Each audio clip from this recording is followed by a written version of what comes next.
সবাইকে good morning, নতুন সকালে শুভেচ্ছা। আজকে দেখো আমরা সবাই রেডি হয়ে নিয়েছি, সকাল সকাল একদম। আমরা কোথায় যাচ্ছি? আমরা যাচ্ছি দক্ষিণেশ্বর কালী মন্দির। চলুন তাহলে আজকের ব্লগে দক্ষিণেশ্বর ভ্রমণের খুঁটিনাটি তথ্য তুলে ধরি। 1. কিভাবে যাবেন। 2. 2024 সালে নতুন কি নিয়মাবলী চালু হয়েছে। 3. দিনের কোন সময়ে পুজো দিতে পারবেন। 4. কোথা থেকে ডালা নিলে ঠকবেন না। 5. কখন ও কিভাবে মায়ের প্রসাদ পাবেন। 6. ব্যাগ, জুতো ও মোবাইল কোথায় রাখবেন। চলুন তাহলে শুরু করি। আপনারা লোকাল ট্রেন এবং মেট্রো দুভাবেই যেতে পারবেন। আমরা মেট্রোতে করে গেছিলাম। প্রথমে ট্রেনে উঠে মেট্রো স্টেশন গেছিলাম, আমাদের নিয়ারেস্ট মেট্রো স্টেশন, সেখান থেকে দক্ষিণেশ্বর মেট্রো।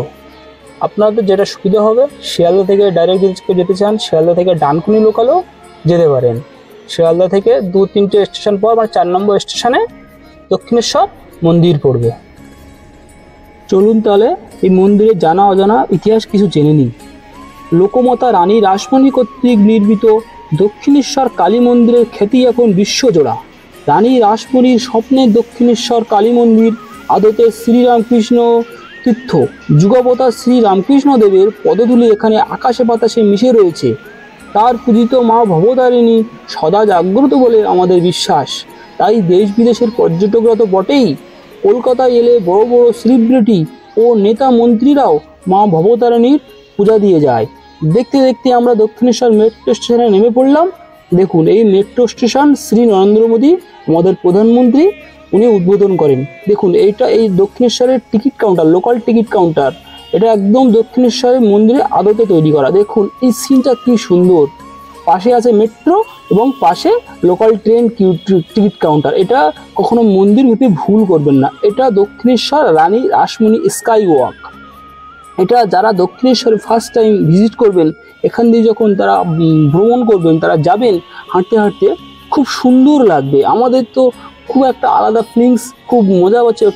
একটা এখানে সবসময় শ্যামা সঙ্গীত বাজতে থাকে। এখানে যে স্কাই ওয়াকের পাশে যে দোকানগুলো আছে, সেখানেও বক্সে অলরেডি সবসময় শ্যামা সঙ্গীতের ব্যবস্থা করা আছে। শ্যামা সঙ্গীত যেই কানে আসবে আপনার এই মনোরম পরিবেশে, তখন অটোমেটিক্যালি মনে একটা ভক্তির ভাব জেগে উঠবে। দেখুন, আমাদের এই আস্তে আস্তে এটা অতিক্রম করা শেষ হয়ে গেল। এবার এটা হচ্ছে দক্ষিণেশ্বর মন্দিরের মেন সিংহদুয়ার। সিংহদুয়ারটাও দেখে একটা অসাধারণ ফিলিংস আসবে আপনাদের।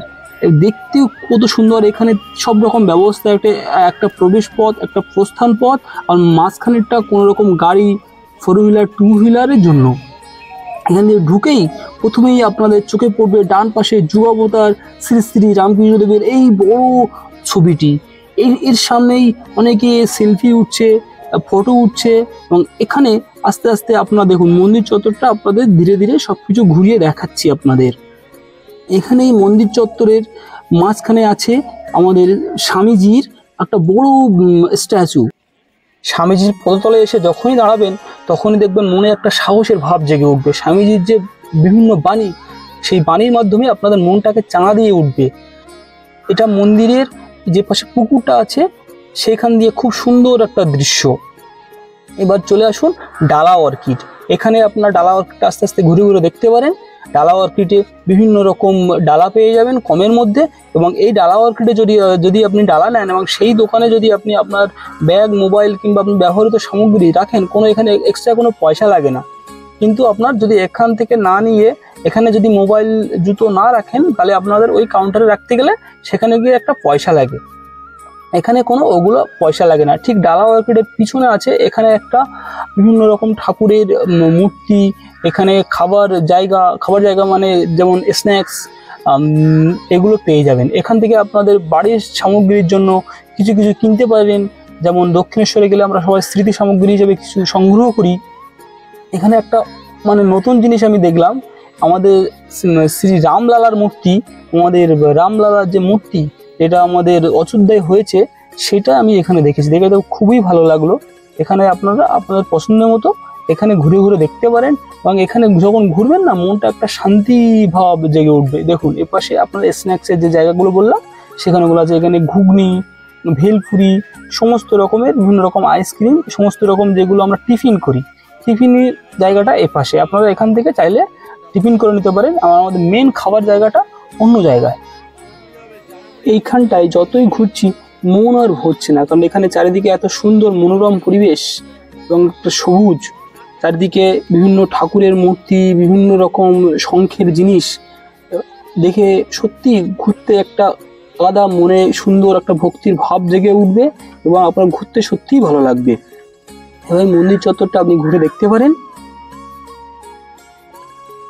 এইখানটাতে দেখুন রানী রাসমণি এবং শ্রী রামকৃষ্ণদেব এবং সারদা দেবীর মূর্তি, এবং মন্দিরে সবসময় শ্যামা সঙ্গীত বাজতে থাকে, সেটাতে আপনাকে অটোমেটিক্যালি মনে ভিতরে ভক্তির ভাব জেগে উঠবে।